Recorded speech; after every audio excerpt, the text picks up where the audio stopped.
L'Institut français d'islamologie, c'est un nouvel instrument de politique scientifique qui concerne non seulement la recherche, mais aussi la formation, mais aussi le dialogue avec la société, mais aussi l'expertise à l'égard de la puissance publique, ainsi que l'organisation des relations internationales en matière scientifique. En peu de mots, l'Institut, c'est d'abord le rassemblement de grands établissements autour d'un thème scientifique où ces établissements sont plus particulièrement présents ou font preuve d'une excellence reconnue. Alors, les 8 établissements, ce sont 5 universités, Aix-Marseille, Strasbourg, 3 universités lyonnaises, Lyon 2, Lyon 3, l'École normale supérieure de Lyon, ainsi que 3 grandes écoles de formation et de recherche parisiennes, l'INALCO, l'Institut des langues orientales,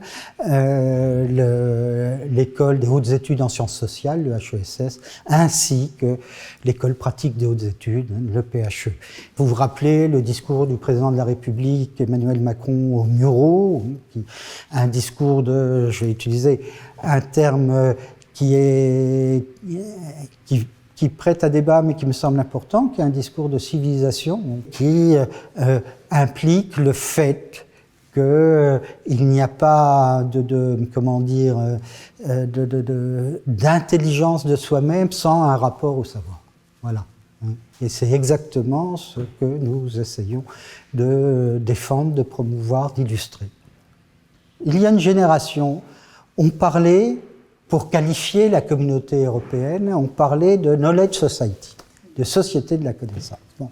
Je crois que cette expression est un peu tombée en désuétude, peut-être parce qu'on ne savait pas trop ce qu'on plaçait sous ce terme de société de la connaissance.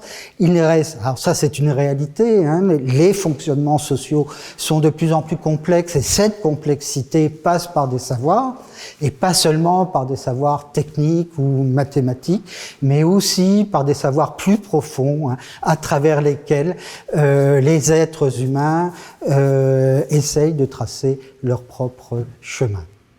Nous n'avons pas vocation, évidemment, à nous substituer ni aux grands établissements fondateurs de notre institution, ni à la politique du ministère des Affaires étrangères en la matière.